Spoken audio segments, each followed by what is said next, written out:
Morning students, આપણે મિત્રો સવર્ગ સંયોજનો કોઓર્ડિનેશન કમ્પાઉન્ડ્સ ની અંદર બોર્ડ પ્લસ સાથે સાથે ઝેનિટ પણ લેતા જઈએ છીએ. એટલે કોઈ ખોટા એવા વહેમમાં રહેતા નહીં કે ખાલી બોર્ડનું જ, બરાબર, સાથે સાથે આપણે ઝેનિટ પણ લેતા જવાના છીએ. લાસ્ટ ટાઈમ મિત્રો આપણે સવર્ગ સંયોજનોમાં લિગેન્ડના વર્ગીકરણ ઉપર વાત કરતા હતા. લિગેન્ડનું વર્ગીકરણ મેઇન તો એ લિગેન્ડ નો અણુ કે આયન હોય એ કેટલા ઇલેક્ટ્રોન યુગ્મ દાન કરી શકે એવા પરમાણુઓ ધરાવે છે, એટલે કેટલી દંતીયતા ધરાવે છે, એના આધારે આપણે વર્ગીકરણ કરતા હતા. મિત્રો, એક દંતીય લિગેન્ડની વાત આપણે કરેલી, બરાબર ને? એ એક ઇલેક્ટ્રોન યુગ્મ દાન કરી શકે. કેટલા? એક ઇલેક્ટ્રોન યુગ્મનું દાન કરી શકે. માની લો કે H- હોય, બરાબર, તો હાઇડ્રોજન પાસે પોતાનો એક ઇલેક્ટ્રોન બહારથી મેળવ્યો. મિત્રો, આ એક દંતીય થાય, મોનોડેન્ટેટ કહેવાય. શું કહેવાય? મોનોડેન્ટેટ. આ એક લિગેન્ડ ધાતુ આયન સાથે એક સંવર્ગ બંધ બનાવી શકે, ધાતુની ખાલી કક્ષકમાં એક ઇલેક્ટ્રોન યુગ્મ દાખલ કરી શકે. આપણે એ વાત કરી હતી, બરાબર? હા, એક વસ્તુ માઇન્ડમાં રાખજો. માનો કે S-2 હોય એટલે -2 ચાર્જ આવે એટલે દ્વિદંતીય એમ નહીં સમજતા. કેમ કે મેં તમને કાલે સમજાવેલું કે એક પરમાણુ પાસે ભલે 4 અબંધકારક ઇલેક્ટ્રોન યુગ્મ હોય, લોન પેર હોય, પણ ડોનેટ સારી રીતે એક જ કરી શકશે, બરાબર ને? આ મેટલ સાથે કઈ આ રીતે નહીં, ચારે ચારની ભાગીદારી નહીં કરે, એ સ્થાયી પણ ન રહે. ધ્યાન રાખજો, સિંગલ એટમ મેટલને એક ઇલેક્ટ્રોન યુગ્મ દાખલ કરી શકશે, બરાબર છે? પછી આપણે દ્વિદંતીયની વાત કરી. હા, એમાં પાછું આપણે ફરી વર્ગીકરણ કરતા હતા. ધ્યાન રાખજો, તટસ્થ, ઋણ વીજભારિત એટલે એક વીજભાર હોય એવા, દ્વિઋણ વીજભાર હોય એવા, બરાબર? ખ્યાલ આવે છે? ત્રિઋણ વીજભાર હોય પણ N-3, ચાલો નાઇટ્રાઇડો. ધન વીજભારિત પણ હતા કેટલાક, દાખલા તરીકે ચાલો NO+ હતું, NO+, બરાબર ને? આના બંધારણ આમ તો બે રીતે થાય. N ડબલ બંધ O હોય તો આની પાસે અબંધકારક યુગ્મ 2 છે, આની પાસે 2 અબંધકારક યુગ્મ પ્લસ છે. જો કે રેઝોનન્સ થઈ શકે, અબંધકારક યુગ્મ અહીંયા આવે તો નાઇટ્રોજન ટ્રિપલ બંધ O થાય, આના ઉપર પ્લસ, અહીંયા અબંધકારક યુગ્મ. આમાં મિત્રો ડોનેટિંગ પાવર ઓક્સિજન કરતા નાઇટ્રોજનનો વધારે. નાઇટ્રોસો કીધેલો આપણે ધ્યાન રાખજો, નાઇટ્રોસોનિયમ ડોનેટ આ કરશે. તમને એમ થાય ઓક્સિજન પાસે છે, ઓક્સિજન આપે, બરાબર? પણ ડોનેટિંગ પાવર સારો કોનો છે? ઓક્સિજન વધારે વિદ્યુત ઋણીય, નાઇટ્રોજન ઓછું વિદ્યુત ઋણીય, તો સરળતાથી અબંધકારક યુગ્મ કોણ આપી દે? ઓછું વિદ્યુત ઋણીય. એક દંતીય છે, ધન વીજભારિત છે. એક દંતીય છે અને ધન વીજભારિત છે. પછી આપણે દ્વિદંતીયની પણ વાત કરેલી, યાદ કરો. કોની વાત કરેલી? 2 સંવર્ગ સ્થળ નિર્દેશ હોય, એક જ લિગેન્ડ ધાતુના 2 સંવર્ગ સ્થળ નિર્દેશ દર્શાવે. દાખલા તરીકે આમ છે, ચાલો, H2O3-2. SO4 જેવો જ તે, પણ આનું નામ છે થાયોસલ્ફેટો. શું નામ છે આનું? થાયોસલ્ફેટો. દ્વિદંતીય છે, ધ્યાન રાખજો. S ડબલ બંધ O, ડબલ બંધ O, O-, O-. સંવર્ગ સ્થળ આ હશે, ધ્યાન રાખજો, O-. મેટલને ઇલેક્ટ્રોન યુગ્મ કોણ આપશે? O-. દ્વિદંતીય છે. સલ્ફેટની જેમ જ તે, સલ્ફેટમાં અહીંયા ડબલ બંધ O હોય, થાયોસલ્ફેટમાં શું હોય? S હોય, બરાબર છે? થાયોસલ્ફેટો. આજે આપણે મિત્રો વાત કરવાના છીએ એ ટ્રાઇડેન્ટેટ લિગેન્ડ. હા, દ્વિદંતીયમાં પણ આપણે ફરી પાછું વર્ગીકરણ કરેલું, તટસ્થ અને ઋણ વીજભાર વાળા. હવે આપણે મિત્રો વાત કરવાની છે ત્રિદંતીય, ટ્રાઇડેન્ટેટ લિગેન્ડ. એવા લિગેન્ડ કે મિત્રો એ લિગેન્ડ અણુ કે આયન હોય ને, એ 3 કોઓર્ડિનેટિંગ પ્લેસ સાઇટ ધરાવતા હોય, 3 સંવર્ગ સ્થળ નિર્દેશ ધરાવતા હોય. એટલે એ અણુ કે આયન પાસે 3 એવા પરમાણુ હશે, એટમ હશે, બરાબર ને, કે જે ધાતુ આયનની ખાલી કક્ષકમાં ઇલેક્ટ્રોન યુગ્મ દાન કરી શકે, 3 સંવર્ગ સહસંયોજક બંધ બનાવી શકે. મિત્રો આ પ્રકારનો માત્ર એક જ લિગેન્ડ ધાતુ આયનની 3 દ્વિતીયક સંયોજકતાને સંતોષી દે. માનો કે ધાતુને 6 સંવર્ગબંધ બનાવવાના હોય, દ્વિતીયક સંયોજકતા 6 હોય તો ખાલી 2 લિગેન્ડ એની 6 સંયોજકતા સંતોષી દે. એક દંતીય હોત તો ફરતા આપણે 6 ગોઠવવા પડે, બરાબર ને. એના કેટલાક એક્ઝામ્પલ જોઈએ. ચાલો, પહેલું એક્ઝામ્પલ છે પ્રોપેલિન ટ્રાએમાઇન. સામાન્ય નામ છે, આઈયુપીએસસી નામ થવાનું પ્રોપેન 1,2,3 ટ્રાએમાઇન. પ્રોપેન 1,2,3 ટ્રાએમાઇન, બરાબર ને. તો ટ્રાએમાઇન ની અંદર મિત્રો આ NH2 સમૂહના અબંધકારક યુગ્મ એ સંવર્ગ સ્થળ નિર્દેશ કરે છે, બરાબર. એ કોઓર્ડિનેટિંગ સાઇટ છે. મેટલ સાથે આ નાઇટ્રોજન, આ નાઇટ્રોજન, આ નાઇટ્રોજન, મેટલ સાથે 3 સંવર્ગબંધ બનાવે, બરાબર. એને મિત્રો ઘણી વખત શોર્ટમાં PTN પણ દર્શાવવું છે. શું દર્શાવવું છે? PTN. PTN કરીને ધાતુ બાજુ 3 એરા કરી દીધા તો પણ આપણે એ સમજવાનું છે, બરાબર. બંધારણનું અણુસૂત્ર દર્શાવે એમાં કઈ આખા બંધારણ લખે એવું જરૂરી નથી. ઇથેન 1,2 ડાયમાઇન ખાલી EN લખી નાખે, પ્રોપેન ડાયમાઇન હોય ખાલી PN લખી નાખે, પણ પ્રોપેન ટ્રાયમાઇન હોય તો PTN લખી નાખે, બરાબર. ઓક્ઝેલેટોનું આખું બંધારણ લખવાના બદલે OX-2 લખી દે. દ્વિદંતીય હોય તેમાંથી 2 એરા ધાતુ બાજુ છે, ત્રિદંતીય હોય તો 3 એરા છે, બરાબર. આને પણ ફરી વર્ગીકૃત કરી શકાય, તટસ્થ, ઋણ વિસ્ફારિત, બરાબર. એવું એક તટસ્થ બીજું ઉદાહરણ જુઓ. ચાલો, આ ઉદાહરણ નંબર 5 છે, સોરી, બરાબર. ડાઇથાઇલિન ટ્રાએમાઇન. 2 ઇથાઇલિન છે, CH2 CH2 CH2 CH2, પણ 2 CH2 ધ્યાન રાખજો એક દ્વિતીયક એમાઇન થી જોડાયેલ છે. બંને છેડે 2 પ્રાથમિક એમાઇન છે. મેટલને આ પણ ઇલેક્ટ્રોન યુગ્મ આપી શકે, આ પણ આપી શકે, આ પણ આપી શકે, મતલબ 3 એરા છે. ત્રિદંતીય છે, તટસ્થ છે, બરાબર. કાર્બનિક ધ્યાન રાખજો એમાઇન સંયોજનો છે લિગેન્ડ તરીકે વર્તી શકે. તમારા ભાગે આવતો પ્રશ્ન, ચાલો, બરાબર. તમારા ભાગે એમિનો એસિડ હોય એ લિગેન્ડ તરીકે વર્તે કે ન વર્તે? એમિનો એસિડમાં એક કાર્બોક્સિલિક સમૂહ છે ને એક NH2 છે, બરાબર, વર્તે. માની લો કે મારી પાસે ગ્લાયસિન છે, ચાલો, NH2 ગ્લાયસિનેટ આયન લઉં છું, ગ્લાયસિનેટ આયન લઉં છું, બરાબર. આમ છે NH2 CH2 COO-, બરાબર. ગ્લાયસિન હોય તો એ H હોય, ગ્લાયસિનેટ કહેવાય, અને એને આપણે ઘણી વખત ગ્લાયસિનેટો કહેશું. લિગેન્ડ તરીકે વપરાય, ઋણ લિગેન્ડ હોય તો O લાગશે, ગ્લાયસિનેટો, બરાબર. બધા લિગેન્ડના પ્રકાર, બધા લિગેન્ડના ઉદાહરણ કદાચ બોર્ડ માટે કામના નહીં, પણ તમે જે નીટ આપવાનો હો તો યાદ રાખવાના, ધ્યાન રાખશું. એને આપણે GLY વડે દર્શાવશું. NH2 નો નાઇટ્રોજન અબંધકારક યુગ્મ આપે, આ O- આપે. ગ્લાયસિન એમિનો એસિડ છે એનો ઋણ આયન છે, ગ્લાયસિનેટો. શું? ગ્લાયસિનેટો, બરાબર. ઓકે. કેટલાક ઋણ લિગેન્ડ પણ ત્રિદંતીય મળશે. ગ્લાયસિન ધ્યાન રાખજો દ્વિદંતીય લિગેન્ડ છો. ત્રિદંતીયનું ઉદાહરણ એને નહીં સમજતા, આ તો ખાલી તમને બતાવવા માટે કીધું કે એમિનો એસિડના આયનો પણ લિગેન્ડ તરીકે વર્તે. ફોસ્ફેટ પણ લિગેન્ડ તરીકે વર્તે, ફોસ્ફેટ નહીં કહીએ, ફોસ્ફેટો, બરાબર. ફોસ્ફેટના 3 O- સંવર્ગ સ્થળ નિર્દેશ કરે, ઋણાયન લિગેન્ડ, બરાબર. આર્સેનેટો, બરાબર. આર્સેનેટ પણ આર્સેનેટો થશે લિગેન્ડ તરીકે વપરાય તો એના 3 O- છે એ સંવર્ગ સ્થળ નિર્દેશ કરે, એ સંવર્ગ સ્થળ નિર્દેશ કરે. 5મો છે ઇમિનો ડાયએસિટેટ. NH 2 બાજુ બંધ જોડાયેલા છે, નાઇટ્રોજન પાસે અબંધકારક યુગ્મ આમ છે મિત્રો, બરાબર. તો સંવર્ગ સ્થળ મિત્રો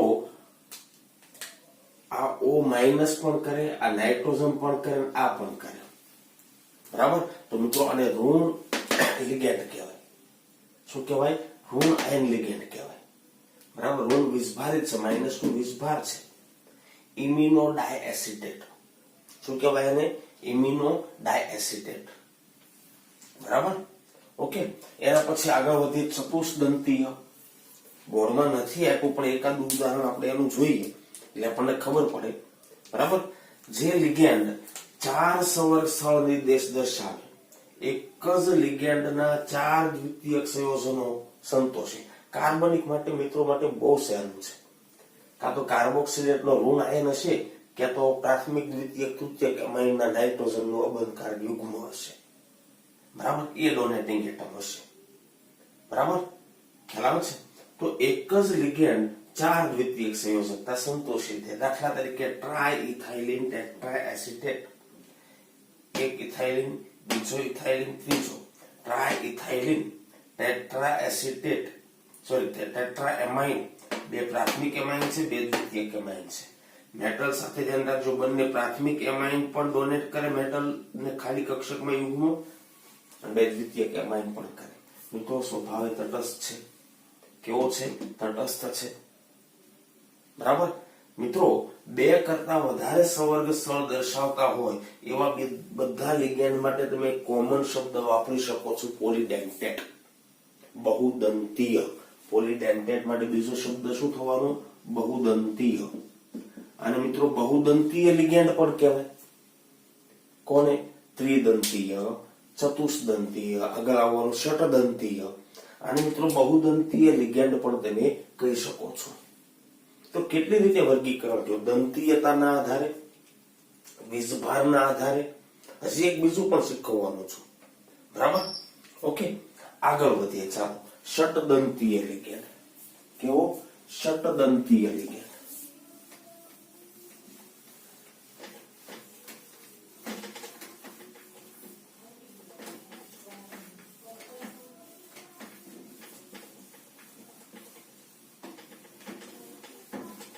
મિત્રો, સંકીર્ણ સંયોજનોનો પાયો નખાય છે, ધ્યાન રાખજો.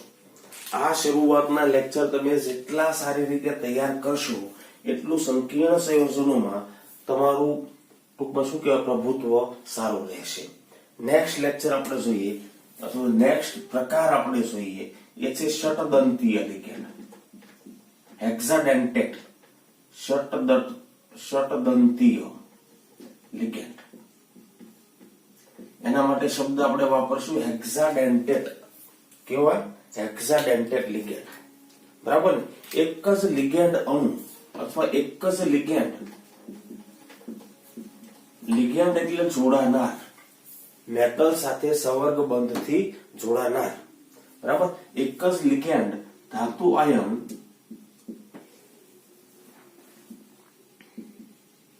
સાથે 6 સંવર્ગ સહસંયોજક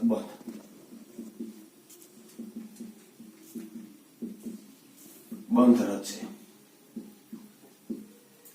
એટલે કે બહુ જાણીતા લિગેન્ડ ની અંદર આની અંદર એક જ લિગેન્ડ નું ઉદાહરણ આપણે જોવાનું છે.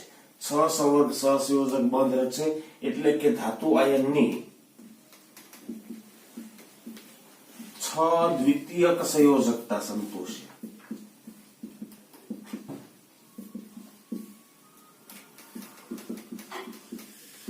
બરાબર ને? તો આવા લિગેન્ડ ને આપણે હેક્સાડેન્ટેટ અથવા તો ષટદંતીય લિગેન્ડ કહેશું. એના માટેનું એક બેસ્ટ એક્ઝામ્પલ છે EDTA-4. બરાબર, એનું બંધારણ જોવાની જો આપણે વાત કરીએ તો ધ્યાન રાખજો, ઇથિલિન, બરાબર, પછી ડાયએમાઇન 2 N છે, પછી ટેટ્રાએસિટેટ, આ રીતે.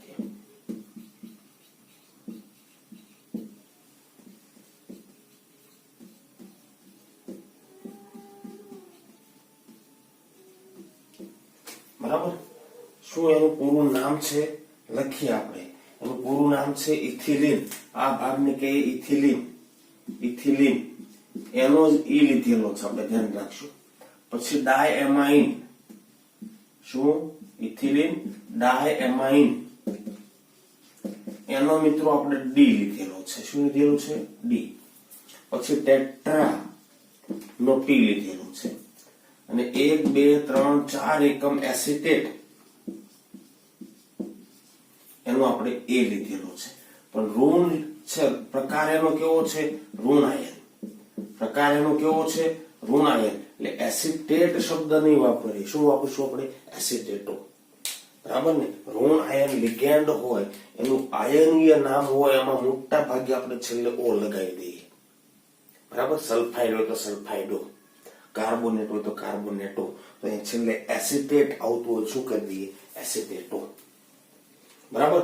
સવર્ગ સ્થળ નિર્દેશની વાત કરીએ તો ધ્યાન રાખજો, આ O minus O minus O minus O minus, આ ઇથિલિન ડાયમાઇન ટેટ્રા એસિટેટ છે, એમાં 4 સવર્ગ સ્થળ તો ઓક્સિજન ઉપર છે અને 2 આ એમાઇન વાળા નાઇટ્રોજન ઉપર, 2 એમાઇન વાળા નાઇટ્રોજન ઉપર. બરાબર. તો આવા લિગેન્ડને આપણે ષટદંતીય લિગેન્ડ કહેશું. કિલેટ થેરાપીમાં, પ્રયોગશાળામાં, વિશ્લેષિક પૃથ્થકરણમાં આ EDTA નું બહુ મહત્વ છે, ધ્યાન રાખજો. બરાબર. અને ખૂબ જ સારી એવા પ્રમાણમાં વપરાતો લિગેન્ડ છે EDTA. બરાબર. EDTA ટ્રીટમેન્ટ પણ થાય, EDTA ટ્રીટમેન્ટ પણ થાય છે. બરાબર. તો એક જ લિગેન્ડ 6 સવર્ગ બનાવી દેશે. માનો કે કોબાલ્ટની સાથે એક જ EDTA જોડો એટલે 6 એમોનિયા કેવું કઈ જોડવાની જરૂર રહેવાની નથી. ષટદંતીય લિગેન્ડ કહેવાય. શું કહેવાય? હેક્સાડેન્ટેટ લિગેન્ડ. એ પણ પોલીડેન્ટેટ જ કહેવાય. ત્રિદંતીય, ચતુષ્દંતીય, ષટદંતીય, આ બધાને બહુદંતીય લિગેન્ડમાં તમે ગણી શકો. એમાં તમે ગણી શકો. ક્લિયર છે? ષટદંતીયમાં કઈ તમારે બીજું ઉદાહરણ યાદ રાખવાની જરૂર નથી.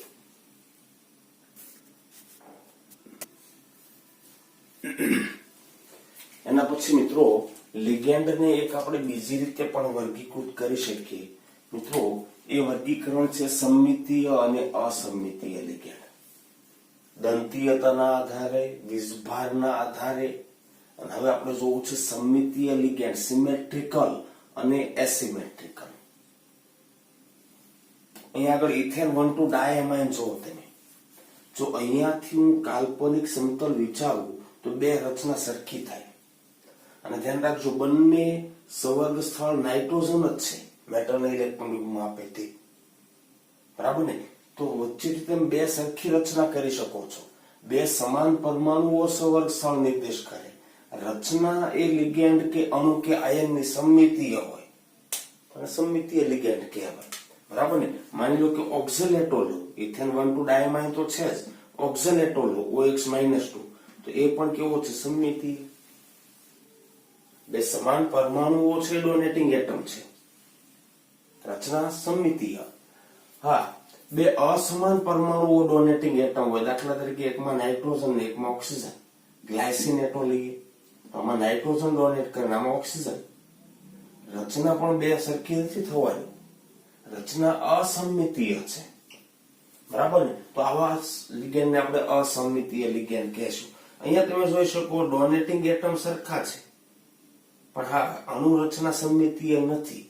બરાબર. તો અણુરચના અસમમિતીય હોય તો પણ એને આપણે અસમમિતીય લિગેન્ડ કહી શકીએ. આ તમે જાતે વિચારી શકો આમાં. બરાબર. એના પછીનો એક પ્રકાર છે ફ્લેક્સિડેન્ટેટ. બરાબર. એની દંતીયતા ચલિત હોય. એટલે કેટલાક લિગેન્ડ, ધ્યાન રાખજો, જુદા જુદા સવર્ગ સંયોજન હોય માં જુદી જુદી દંતીયતા દર્શાવે. એક સંકીર્ણમાં એ લિગેન્ડ એક દંતીય તરીકે વર્તતો હોય તો બીજા સંકીર્ણની અંદર એ દ્વિદંતીય તરીકે પણ વર્તતો હોય. બરાબર. તો આવા લિગેન્ડ માટે આપણે શબ્દ વાપરશું ફ્લેક્સિડેન્ટેટ લિગેન્ડ. બરાબર. એની ડેન્ટિસિટી ચલિત છે એટલે વધઘટ થઈ શકે. બરાબર ને. દાખલા તરીકે સલ્ફેટો લઈએ, SO4 -2. બરાબર ને. તો એક દંતીય લિગેન્ડ તરીકે વર્તી શકે, દ્વિદંતીય તરીકે વર્તી શકે. મોટા ભાગે દ્વિદંતીય તરીકે વર્તે છે. પણ ધ્યાન રાખજો, એનો આધાર છે, ધ્યાન રાખજો, આધાર એ ધાતુ આયન કયો કેટલો Z સ્ટાર વાળો છે તેના ઉપર અને ભૌમિતિક રચના ઉપર રહેલો છે. સંકીર્ણ સંયોજનની ભૌમિતિક રચના બદલાય તો પણ સલ્ફેટની ડેન્સિટી બદલાઈ શકે. એંગલ, બોન્ડ એંગલ, કેમ કે આ ઓક્સિજન ડોનેટ કરશે, આ ડોનેટ કરશે. અહીંયા તો એને સંકરણ મુજબ બંધ કોણ મળ્યો હોય તે જ મળવાનું. અહીંયા બંધ કોણ સંકરણ મુજબ મેળવો હોય તે જ મળવાનું, સામે ધાતુનું સંકરણ થવાનું, બરાબર ને? એટલે સંકીર્ણની ભૌમિતિક રચના એ પણ આધાર રાખશે. ઘણી વખત આ બંધ કોણ વધારવાની જરૂર પડતી હોય તો પણ આ બંધ તણાવ વાળા છે, અહીંયાથી ડોનેટ કરે, અહીંયાથી ડોનેટ કરે, બરાબર? તો એવા સમયે સ્ટેબલ નહીં રહી શકે, બરાબર? તો એ એક દંતીય તરીકે વર્તી શકે. જો રહી શકે એમ હોય સ્ટેબલ તો દ્વિદંતીય તરીકે વર્તી શકે. તો આવા લિગેન્ડ માટે આપણે શબ્દ વાપરશું ફ્લેક્સિડેન્ટેડ. કેવો શબ્દ વાપરશું? ફ્લેક્સિડેન્ટેડ.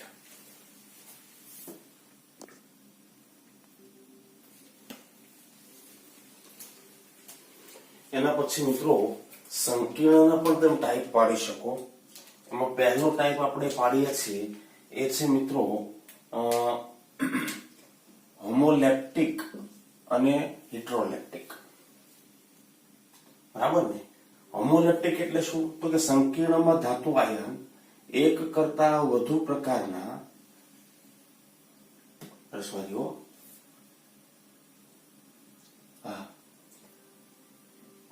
અહીંયા આગળ હોમોલેપ્ટિક આવશે. સોરી, ભૂલ થઈ આપણી. આને શું કહેશું આપણે? હોમોલેપ્ટિક. હોમોલેપ્ટિક. અને આને મિત્રો આપણે કહેશું હિટ્રોલેપ્ટિક. બરાબર? ભૂલ થઈ છે થોડી. સંકીર્ણમાં ધાતુ આયન એક કરતા વધુ પ્રકારના દાતા સમૂહ એટલે લિગેન્ડ સાથે જોડાયેલ હોય તો એને હિટ્રોલેપ્ટિક સંકીર્ણ કહેવાય, બરાબર? દાખલા તરીકે કોબાલ્ટ +3 આયન એક એમાઇન પ્રકારના લિગેન્ડ સાથે પણ જોડાયેલ છે અને Cl- પ્રકારના લિગેન્ડ સાથે પણ જોડાયેલ છે. બે પ્રકારના લિગેન્ડ સવર્ગ વર્તુળમાં છે, ચોરસ બ્રેકેટમાં છે. અહીંયા તમે જોઈ શકો છો Br, Cl, F, I બધા માઇનસ આયન નિકલ +2 આયન સાથે જોડાયેલા છે, બરાબર ને? અને એટલા માટે ધ્યાન રાખજો, આને શું કહેશું આપણે? હિટ્રોલેપ્ટિક. પણ સંકીર્ણમાં ધાતુ આયન એક જ પ્રકારના દાતા સમૂહ સાથે જોડાયેલ હોય. સાઇનનો તો બધા સાઇનો જ હોય, એમાઇન તો બધા એમાઇન જ હોય, અને ઓક્સો તો બધા ઓક્સો જ હોય. એક જ પ્રકારના લિગેન્ડ સાથે જોડાયેલ હોય તો એને મિત્રો આપણે હોમોલેપ્ટિક સંકીર્ણ કહેશું. એના પછી એક બહુ મહત્વની વાત છે કિલેટ સંકીર્ણ સંયોજનો. આપણે ચોપડીમાં બહુ ટૂંકાઈ દીધેલું છે મિત્રો, પણ એની સમજ થોડીક વિગતે હોવી જોઈએ. કહેશું કોને કિલેટ? ધ્યાનથી સમજવું. જ્યારે દ્વિદંતીય કે બહુદંતીય લિગેન્ડ હોય, એક દંતીય વડે ક્યારે કિલેટ સંકીર્ણ ન બને. આપણે કેવા સંકીર્ણની વાત કરી છે? કિલેટ, બરાબર? તો લિગેન્ડ તેના દ્વિદંતીય કે બહુદંતીય લિગેન્ડ તેના બે કે તેથી વધુ દાતા સમૂહો દ્વારા રચના બનાવી દે. મોટા ભાગે કાર્બનિક દ્રાવમાં લિગેન્ડમાં આ વસ્તુ થવાની છે. ક્યારે? મોટા ભાગે કાર્બનિક લિગેન્ડ હશે, બરાબર ને? આ પ્રકારની રચના બનતી હોય એમાં મોટા ભાગે કાર્બનિક લિગેન્ડ. અહીંયા લખી દો, ચાલો, મોટા ભાગે કાર્બનિક લિગેન્ડ.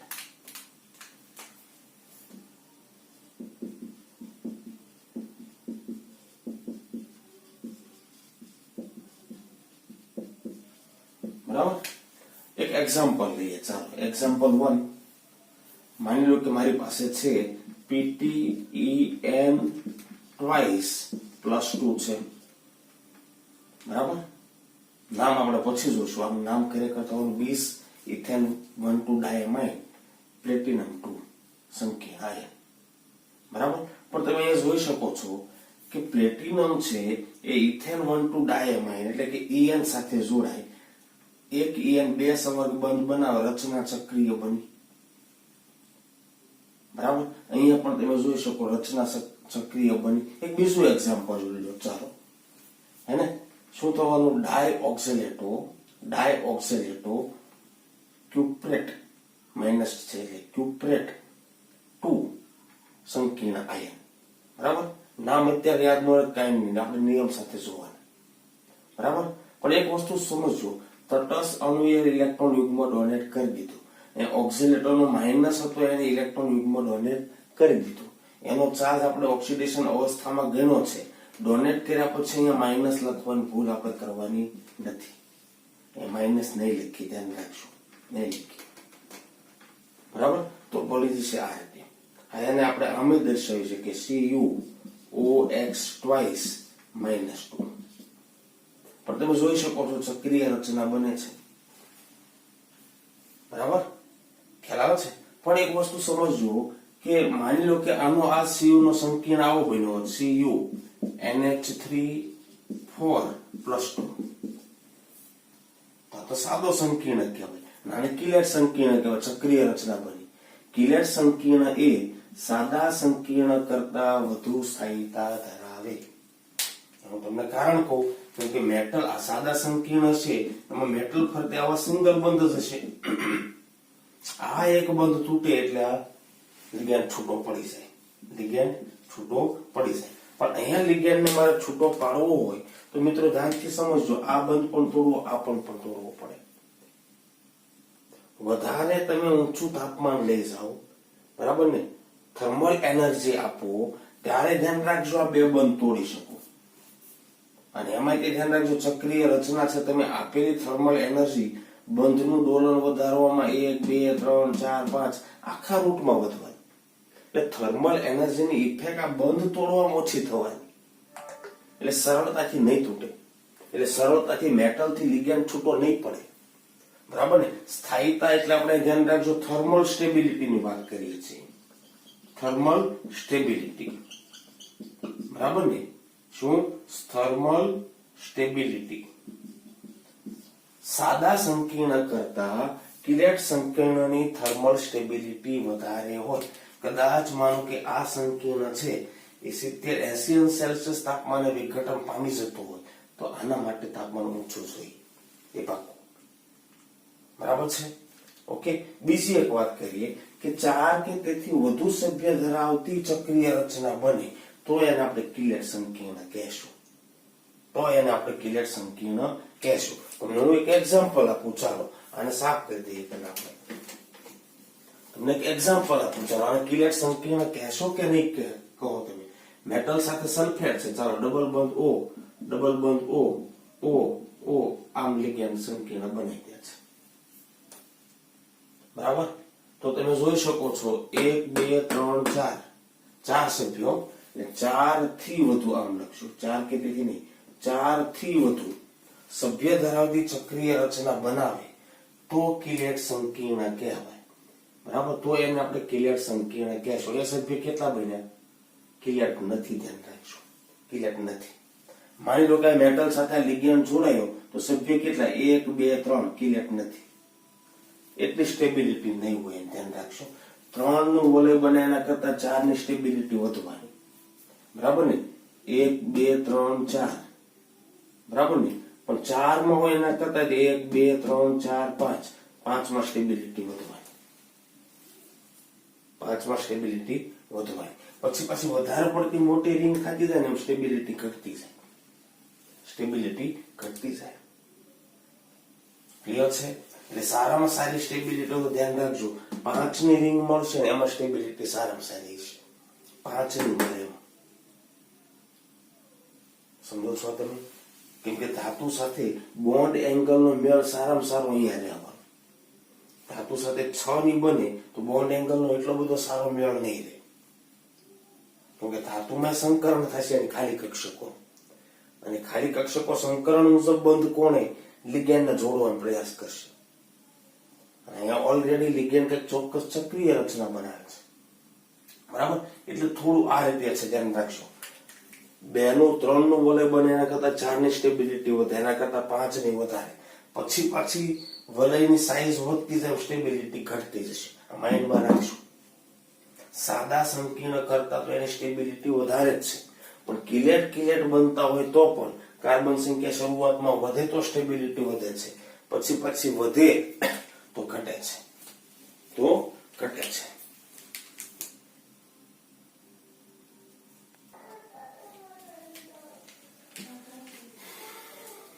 મિત્રો બીજા 2 શબ્દો આપણે સમજવા છે.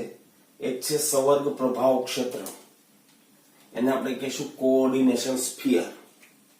ખરેખર ધાતુ પરમાણુ છે, માનો કે મેટલ આયન છે, તો એની સંયોજકતા કક્ષા તો અપૂર્ણ છે જ, પણ એની સંયોજકતા કક્ષાથી આગળ સુધી ની ખાલી કક્ષકો હોય ત્યાં સુધી એના કેન્દ્રનું પ્રભાવ ક્ષેત્ર છે, ત્યાં સુધી એના કેન્દ્રનું પ્રભાવ ક્ષેત્ર છે. અને એની સાથે જોડાવા આવનાર પેલા લિગેન્ડ છે એની પાસે ક્યાં તો નેગેટિવ ચાર્જ હશે ક્યાં તો અબંધકારક યુગ્મ છે, એટલે આકર્ષે અને ધાતુ આયનનું આ જે પ્રભાવ ક્ષેત્ર છે, સંયોજકતા કક્ષાનો ખાલી કક્ષાનો વિસ્તાર કે એનાથી આગળની કક્ષાની અમુક કક્ષાઓ, બરાબર, ત્યાં સુધી આકર્ષણ જોડી શકે આ વિસ્તાર સુધી, બરાબર. તો એને આપણે કહીશું મિત્રો કોઓર્ડિનેશન સ્ફિયર, જ્યાં ટૂંકમાં કેન્દ્ર ધાતુ કેન્દ્ર છે એ એના કયા વિસ્તારમાં લિગેન્ડને જોડે છે, બરાબર ને, એને કહેશું આપણે કોઓર્ડિનેશન સ્ફિયર અથવા તો કહેશું સંવર્ગ પ્રભાવ ક્ષેત્ર, બરાબર ને. એની અંદર સમાવેશ કોનો થાય તો કે ધાતુ પરમાણુ કે આયનો અને લિગેન્ડો, અને એને આપણે બતાવીએ છીએ કઈ રીતે, ચોરસ કૌંસમાં. તો મધ્યસ્થ પરમાણુ અથવા આયન અને તેની સાથે જોડાયેલા લિગેન્ડને ચોરસ કૌંસમાં દર્શાવવામાં આવે અને તેને સામૂહિક રીતે આપણે શું કહેશું, સંવર્ગ પ્રભાવ ક્ષેત્ર. બીજી રીતે કહેવું હોય તો ધાતુ આયન પરમાણુ અને તમામ લિગેન્ડ, બરાબર, ને સંયુક્ત રીતે આપણે શું કહેશું, સંવર્ગ પ્રભાવ ક્ષેત્ર. મિત્રો સંવર્ગ પ્રભાવ ક્ષેત્ર છે સંવર્ગ બંધથી જોડાયેલું છે, આયનીકરણ પામે નહીં. પણ એ સંવર્ગ પ્રભાવ ક્ષેત્ર હોય, ચોરસ કૌંસ હોય, એની બહાર જોડાયેલા આયનો હોય એને આપણે પ્રતિ આયનો કહેશું, અથવા તો એને આપણે મિત્રો કાઉન્ટર આયનો કહેશું. દાખલા તરીકે K4 FeCl6 છે તો ચોરસ બ્રેકેટની અંદરનું જે સંયુક્ત ભાગ છે એને આપણે કોઓર્ડિનેશન સ્ફિયર કહેશું, સંવર્ગ પ્રભાવ ક્ષેત્ર કહેશું. પણ એની સાથે જોડાયેલા K+ છે એને આપણે પ્રતિ આયનો કહેશું. શું કહેશું આપણે, પ્રતિ આયન. પ્રતિ આયન મિત્રો ડાબી બાજુ હોય તો ધન આયન હોય, જમણી બાજુ હોય તો ઋણ આયન હોય, બરાબર. જો પ્રતિ આયન ડાબી બાજુ હોય તો આપણો સંવર્ગ સ્પીસીસ છે એ ઋણ આયન હોય, અથવા તો જમણી બાજુ પ્રતિ આયન હોય તો આપણો સંવર્ગ સ્પીસીસ ધન આયન હોય. એના પછીનો નેક્સ્ટ એક શબ્દ આપણે સમજવો છે સંવર્ગ બહુફલક, યા તો સંવર્ગ પોલીહેડ્રોન કહેવાય. શું કહેવાય, સંવર્ગ પોલીહેડ્રોન. જો તમે સંકીર્ણ બનાવો એની અંદર ધાતુ કેન્દ્ર એક જ હોય, એક જ ધાતુ કેન્દ્ર હોય તો એને મિત્રો એક કેન્દ્રીય અથવા તો મોનોસેન્ટ્રિક કહેવાય. શું કહેવાય એને, મોનોસેન્ટ્રિક કોમ્પ્લેક્સ કહેવાય, સંવર્ગ સંયોજનો કહેવાય. પણ કેટલાક સંકીર્ણ એવા હશે કે ધાતુ કેન્દ્ર 2 હોય, 3 પણ હોય, તો એને આપણે કહેશું બહુ કેન્દ્રીય સંકીર્ણ. આપણા સિલેબસમાં તો મિત્રો એક કેન્દ્રીય જ છે, બરાબર. કોલેજમાં સારું ભણો વળી બહુ કેન્દ્રીય આવે. એક કેન્દ્રીય કે બહુ કેન્દ્રીય સંકીર્ણમાં ધાતુ આયન સાથે જોડાયેલા લિગેન્ડની ત્રિપરિમાણીય ગોઠવણી દિશાકીય હોય છે.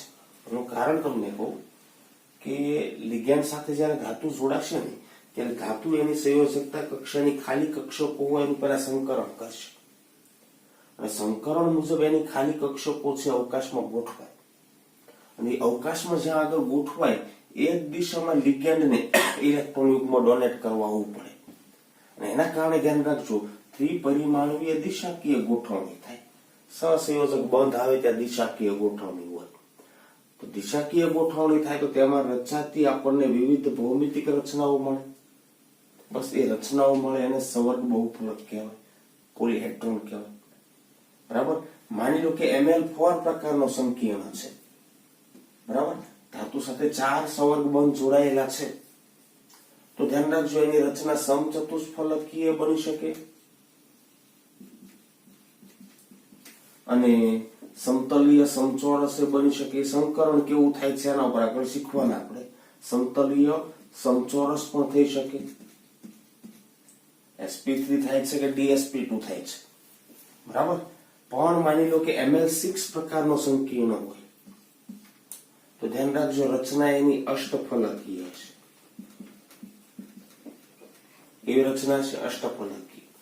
પણ માની લો કે Ml5 પ્રકારનો સંકીર્ણ હોય, ધાતુ આયન સાથે 5 લિગેન્ડ જોડાયેલા હોય તો ધ્યાન રાખજો તમને ત્રિકોણીય દ્વિપિરામિડ રચના પણ મળે.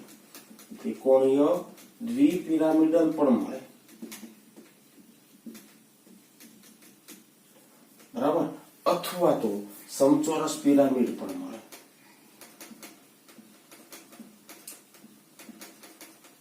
એમાં સંકરણ પર આધાર રહેલો છે, બરાબર ને. સંકરણ ધ્યાન રાખજો. DSP2 કીધું ને, DSP3 થાય તો ત્રિકોણીય દ્વિપિરામિડ, પણ SP3D થાય તો સમચોરસ પિરામિડ. આપણે શીખવાના છીએ આગળ, બરાબર ને. પણ આને પોલીહેડ્રા શા માટે કીધું? માનો કે હું 4 લિગેન્ડને આવી રીતે તૂટક રેખાથી જોડું, પેલા 3 ને જોડું, ચાલો 3 ને જોડું, એ ત્રિકોણીય હેડ્રા બન્યો, ફલક બન્યો, બરાબર. પછી આને 3 ને જોડું, આમ બીજો ત્રિકોણીય હેડ્રા બન્યો. શું બન્યું? બીજો. પછી આ રીતે જોડું તો એક ત્રિકોણીય હેડ્રા, બીજો, ત્રીજો, પાછળ ચોથો, 4 હેડ્રા બને છે. એટલે આપણે એને સમચતુષ્ફલક કીધું, ટેટ્રાહેડ્રલ કીધું, બરાબર. ઓકે. તૂટક રેખાથી કાયમી જોડાણ નથી, હું આકૃતિ રચવા માટે ખાલી કરું છું. શું કરું છું? આકૃતિ રચવા માટે. સમતલીય સમચોરસ, કયું સંકરણ ત્યારે કયો આકાર તમને ખબર પણ છે ને, આપણે શીખવાના પણ છે. અહીં આગળ જોઈ શકો છો 4 લિગેન્ડ સમતલમાં છે. એક લિગેન્ડ ઉપર છે અને તમે 4 સાથે જોડો તો 4 ફલક ઉપર બનવાના. નીચેના સાથે 4 ને જોડો તો 4 ફલક નીચે બનવાના. એટલા માટે આપણે એને કીધું ઓક્ટાહેડ્રલ, અષ્ટફલકીય. એ 3 સમતલમાં લિગેન્ડ છે એને જોડો, સમતલીય ત્રિકોણ રચના બને. પણ એ સમતલના 3 લિગેન્ડને ઉપરના લિગેન્ડ સાથે જોડો તો પિરામિડલ રચના. એ 3 લિગેન્ડને નીચેના લિગેન્ડ સાથે જોડો તો દ્વિપિરામિડલ રચના, ત્રિકોણીય દ્વિપિરામિડલ. અહીંયા શું થવાનું? 4 સમતલમાં લિગેન્ડ છે, એને તમે જોડો તો સમચોરસ, અને એની સાથે ઉપરના લિગેન્ડને જોડો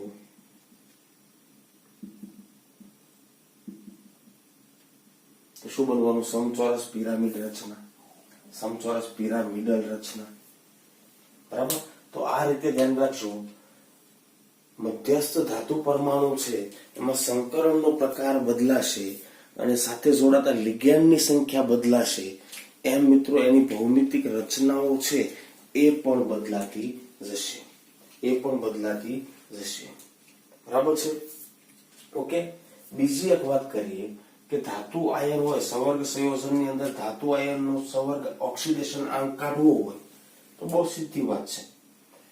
ધાતુ આયન અને જેટલા પ્રકારના જેટલા લિગેન્ડ હોય એ બધા લિગેન્ડના ઓક્સિડેશન આંકનો બેઝિક સરવાળો કરો અને એ સરવાળો સંવર્ગ સ્પીસીસના ઓક્સિડેશન આંક જેટલો થવો જોઈએ, બરાબર. ફરી બોલું છું, ધાતુ આયનનો ઓક્સિડેશન આંક કાઢવો છે. માનો કે મારે આમાં જ કાઢવો છે, ચાલો આટલું સાફ કરી દઉં, બરાબર ને. 1 કેનો +1 છે, 4 નો +4 છે. સંવર્ગ સ્પીસીસ નો કેટલો? -4.